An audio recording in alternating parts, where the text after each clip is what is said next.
जिज्ञासुओं मित्रों, बहुत बहुत अभिनंदन है, स्वागत है आप सभी का इस चैनल पर। प्रत्येक दिवस की भांति आज भी हम श्री रामचरितमानस पर ज्ञान चर्चा का कार्यक्रम लेकर उपस्थित हुए हैं। और आज जो हमारी चर्चा का विषय है वह है भगवान शिव का विवाह, माता पार्वती और भगवान शंकर का विवाह। जैसा कि हमने पिछले व्याख्यान में श्रवण किया है कि भगवान शंकर की जो बारात है वो राजा हिमाचल के घर में पहुंच चुकी है। राजा हिमाचल जो है बारातियों का आदर सत्कार करते हैं, उन्हें तरह तरह के पकवान की भोजन परोसते हैं और तरह तरह के पकवान खिलाते हैं। आदर सत्कार होता है बारातियों का और फिर वो समय आ जाता है विवाह का, वो शुभ समय, शुभ घड़ी आ जाता है। तो आइए हम चौपाई के माध्यम से भगवान शंकर और माता पार्वती के उस परम आनंदमय विवाह का श्रवण करते हैं। बहुरी मुनिन हिमवंत कहूँ लगन सुनाई आई, समय बिलो की विवाह कर पठय देव बुलाई। फिर मुनियों ने लौटकर हिमवान को लगन पत्रिका सुनाई और विवाह का समय देखकर देवताओं को बुला भेजा। बोली सकल सुर सादर लिन्हे, सब ही जथोजित आसन दिन्हे। वेदी वेद विधान संवारी, सुभग सुमंगल गावहि नारी। सब देवताओं को आदर सहित बुलवा लिया और सबको यथा योग्य आसन दिया गया। सब देवताओं को यथा योग्य आसन दिया गया और बारात में जितने भी लोग आए हैं बाराती बन करके, उन सबको भी आसन दिया गया। वेद की रीति से वेदी सजाई गई। वेदी विवाह के लिए वेदी जो है वेद की विधि के अनुसार सजाई गई और स्त्रियां जो है सुंदर श्रेष्ठ मंगल गीत गाने लगी। सिंहासनु अति दिव्य सुहावा, जाई न बरन बिरंची बनावा। बैठे शिव विप्रन सिरुनाई, हृदय सुमिर निज प्रभु रघुराई। वेदिका पर एक अत्यंत सुंदर दिव्य सिंहासन था जिसकी सुंदरता का वर्णन नहीं किया जा सकता, क्योंकि वह स्वयं ब्रह्मा जी का बनाया हुआ था। ब्राह्मणों को सिर नमाकर और हृदय में अपने स्वामी श्री रघुनाथ जी का ध्यान करके भगवान शंकर जी जो है उस सिंहासन पर बैठ गए। भगवान शंकर जो है उस दिव्य सिंहासन पर, उस जो है अत्यंत सुंदर दिव्य सिंहासन पर भगवान शंकर जो है बैठ गए। बहुरी मुनीसन उमा बोलाई, करी सिंगारु सखी ले आई। देखत रूप सकल सुर मोहे, बरनय छबियस जग कवि को है। फिर मुनीश्वरों ने पार्वती जी को बुलाया, माता पार्वती को बुलाया। सखियां श्रृंगार करके उन्हें ले आई मंडप पर। सखियां उनकी जो है माता पार्वती की सखियां जो है उनको सजा संवार करके श्रृंगार करके मंडप पर ले आई जहां भगवान शंकर जी विराजमान हैं। पार्वती जी के रूप को देखते ही सब देवता मोहित हो गए। संसार में ऐसा कवि कौन है जो सुंदरता का वर्णन कर सके। अर्थात गोस्वामी तुलसीदास जी कह रहे हैं कि माता पार्वती जी की सुंदरता इतनी अनुपम है, इतनी अनोखी है कि कोई भी कवि जो है, संसार के कोई भी कवि उसकी सुंदरता का वर्णन नहीं कर सकता। जगदम्बिका जानी भव भामा, सुरन मन ही मन किन्ह प्रणामा। सुंदरता मर जाद भवानी, जाई न कोटि बदन बखानी। पार्वती जी को जगदम्बा और शिव जी की पत्नी समझकर देवताओं ने मन ही मन प्रणाम किया। देवताओं ने मन ही मन जो है माता पार्वती को, उस जगत जननी को प्रणाम किया। भवानी जी सुंदरता की सीमा है, करोड़ों मुखों से भी उनकी शोभा नहीं कही जा सकती। जगत जननी पार्वती जी की महान शोभा का वर्णन करोड़ों मुख से भी करते नहीं बनता। वेद, शेष जी और सरस्वती जी तक उसे कहते हुए सकुचाते हैं। माता पार्वती की सुंदरता का, उनके गुणों का वर्णन करते हुए भी ब्रह्मा जी, वेद, ब्रह्मा, शेष, सरस्वती भी सकुचाते हैं। तब मन बुद्धि तुलसी किस गिनती में है। गोस्वामी तुलसीदास जी कह रहे हैं कि मैं तो मंद बुद्धि हूँ, मैं कैसे उस जगत जननी की सुंदरता का वर्णन कर सकता हूँ जिसका वर्णन करने में सरस्वती, वेद, ब्रह्मा और शेष भी सकुचाते हैं। तो मैं तो अत्यंत ही तुच्छ हूँ। सुंदरता और शोभा की खान माता भवानी मंडप के बीच में जहाँ शिव जी थे वहाँ गई। वे संकोच के मारे पति के चरण कमलों को देख नहीं सकती, परंतु उनका मन रूपी भंवरा तो वहीं रस पान कर रहा था। भगवान शिव के चरणों में माता पार्वती के मन रूपी भंवरा जो है रस पान कर रहा था। भगवान शिव के चरणों में माता पार्वती का मन लगा हुआ है, ऐसा गोस्वामी तुलसीदास जी कह रहे हैं। जसी विवाह के विधि श्रुति गाई, महामुनिन सो सब करवाई। गही गिरीश कुश कन्या पानी, भवहि समरपि जानी भवानी। वेदों में विवाह की जैसी रीति कही गई है, महामुनियों ने वह सभी रीति करवाई, अर्थात पूरे विधि विधान से। जैसे वेदों में विवाह की जो विधि होती है, उस विधि के अनुसार जो है विवाह जो है महामुनियों के द्वारा करवाया जा रहा है। पर्वतराज हिमाचल ने हाथ में कुश लेकर तथा कन्या का हाथ पकड़कर उन्हें भवानी जानकर शिव जी को समर्पण किया। भगवान शिव जी को राजा हिमाचल ने अपनी कन्या माता पार्वती, जगत जननी माता पार्वती को समर्पित किया, कन्यादान किया। राजा हिमाचल ने पाणी ग्रहण हुआ। पानी ग्रहण जब किन्ह महेशा, ही हर से तब सकल सुरेशा। वेद मंत्र मुनिबर उच्चरहि, जय जय जय शंकर सुर करहि। जब भगवान शिव जी ने पार्वती का पाणी ग्रहण किया, भगवान शिव ने माता पार्वती का हाथ अपने हाथ पर लिया, पाणी ग्रहण किया, तब जो है इंद्र आदि सब देवता हृदय में बड़े ही हर्षित हुए, बड़े ही खुश हुए।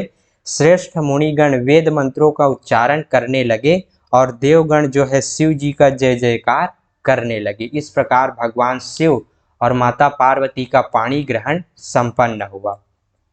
बाजहि बाजन विविध विधाना, सुमन वृष्टि नभवै विधि नाना। हर गिरजा कर भयो विबाहु, सकल भुवन भरी रहा उछाहु। अनेकों प्रकार के बाजे बजने लगे, आकाश से नाना प्रकार के फूलों की वर्षा हुई। शिव पार्वती का विवाह हो गया, सारे ब्रह्मांड में आनंद भर गया, पूरे समस्त लोकों में आनंद छा गया। दासी दास तुरग रथ नागा, धेनु बसन मणि वस्तु विभागा। अन्न कनक भाजन भरी जाना, दाइज दिन न जाई बखाना।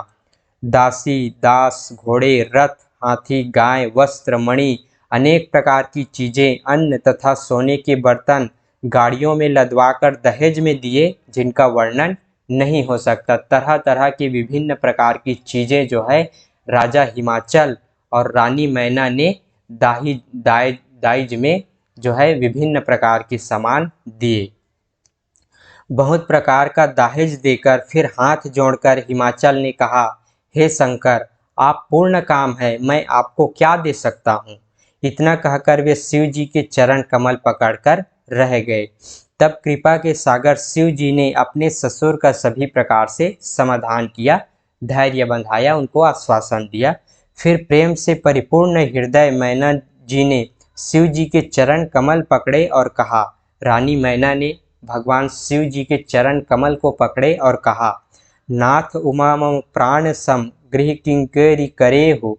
क्षमिहु सकल अपराध अब, होई प्रसन्न बरु देहु। हे नाथ, यह उमा मुझे मेरे प्राणों के समान प्यारी है। मेरी पुत्री उमा पार्वती मुझे मेरे प्राणों के समान प्यारी है। आप इसे अपने घर की टहलनी बनाइएगा, इसके सब अपराधों को क्षमा करते रहिएगा। अब प्रसन्न होकर मुझे यही वर दीजिए। इस प्रकार रानी मैना जो है भगवान शिव के सामने गुहार लगा रही है कि मेरी पुत्री को आप जो है अपने संरक्षण में रखिएगा, इसे घर की टहलनी बनाइएगा, अर्थात इसके सब अपराधों को क्षमा करते रहिएगा। ये अज्ञानी है, भोली है, ऐसा जो है रानी मैना जो है भगवान शिव जी से प्रार्थना कर रही है, अपनी गुहार लगा रही है। बहुविधि शंभु सासु समझाई, गवनी भवन चरण सिरुनाई।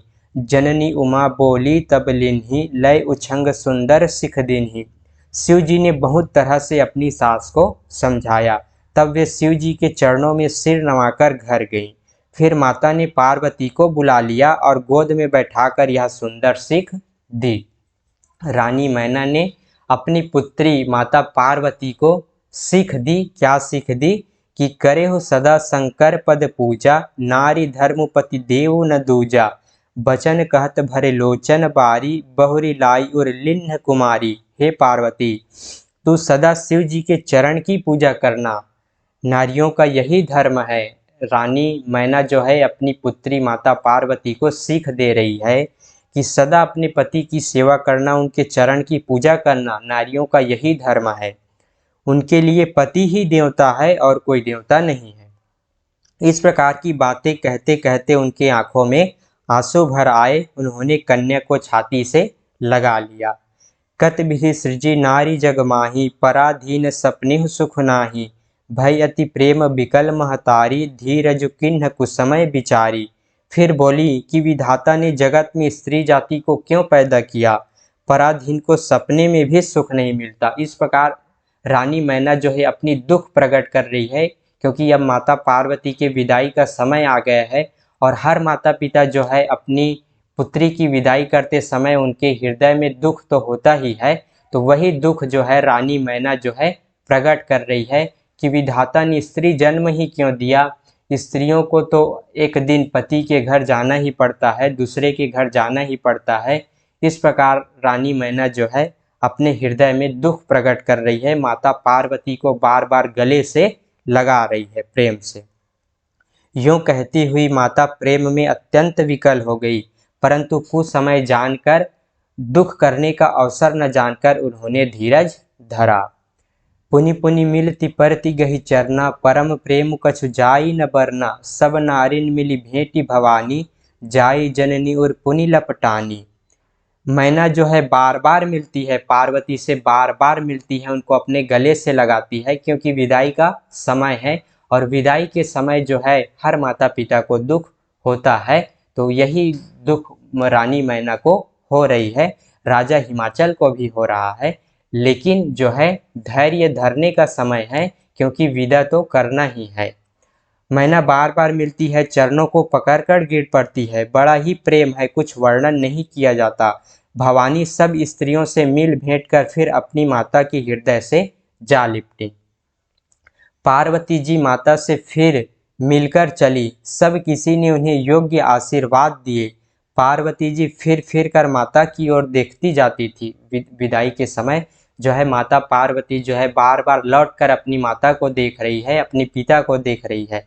तब सखियां उन्हें शिव जी के पास ले गई। महादेव जी सब याचकों को संतुष्ट कर पार्वती के साथ कैलाश को चले। सब देवता प्रसन्न होकर फूलों की वर्षा करने लगे और आकाश में सुंदर नगाड़े बजने लगे। इस प्रकार दर्शकों माता पार्वती और भगवान शंकर का विवाह जो है संपन्न होता है। माता पार्वती है जो है जगत जननी है, जगत की माता स्वरूप है, और भगवान शंकर जो है जगत के पिता तुल्य हैं। तो इस प्रकार जगत जननी माता पार्वती और भगवान शंकर का विवाह संपन्न होता है। सब देवता अत्यंत ही खुश हो जाते हैं और फिर जो है विदा करके विदा देते हैं। राजा हिमाचल जो है विदा करते हैं अपनी पुत्री को। रानी मैना राजा हिमाचल अपनी पुत्री माता पार्वती को विदा करते हैं और फिर भगवान शंकर और माता पार्वती बारातियों के समेत कैलाश पर्वत को आते हैं और सुंदर कैलाश पर्वत पर आहार विहार करते हैं। और इस प्रकार समय बीतता जाता है और फिर कुमार कार्तिकेय का जन्म होता है, जो 6 मुख वाले थे। कुमार कार्तिकेय का जन्म होता है। माता पार्वती और भगवान शंकर का पुत्र कार्तिकेय का जन्म होता है और कार्तिकेय जो है तारकासुर नामक राक्षस का वध करते हैं। और फिर देवता जो है समस्त देवता जो है जय जयकार करते हैं, आनंद का उत्सव मनाते हैं। इस प्रकार हमने आज माता पार्वती और भगवान शंकर की विवाह की कथा श्रवण की। आशा करता हूँ आप सबको आनंद आया होगा। आगे जो है हम जो है अब आगे श्रवण करेंगे कि माता पार्वती जो है भगवान शंकर से प्रभु श्री रामचंद्र जी के अवतार का कारण पूछती है, प्रभु श्री रामचंद्र जी के विषय में प्रश्न करती है। वही प्रश्न है जो प्रश्न जो है भरद्वाज जी ने याज्ञवल्क्य जी से किया कि क्या ये वही राम है जो दशरथ के पुत्र हैं और जो जिस राम को भगवान शंकर जो है सदा जपते हैं, क्या वही राम है? यही प्रश्न जो है माता पार्वती करती है। तो संवाद तो याज्ञवल्क्य और भरद्वाज के बीच में हो रहा है। तो यही याज्ञवल्क्य जी फिर जो है भरद्वाज जी से माता पार्वती के प्रश्न को का उदाहरण लेकर जो है आगे की चर्चा आरंभ करते हैं। तो फिर आगे जो है कथा जो है प्रभु श्री रामचंद्र जी के उस पावन पवित्र लीला की ओर बढ़ती है। तो फिर वो हम आगे श्रवण करेंगे। बहुत बहुत आभार आप सभी का। आगे की चर्चा हम अगली व्याख्यान में श्रवण करेंगे। बहुत बहुत आभार, धन्यवाद। ओम तत्सत।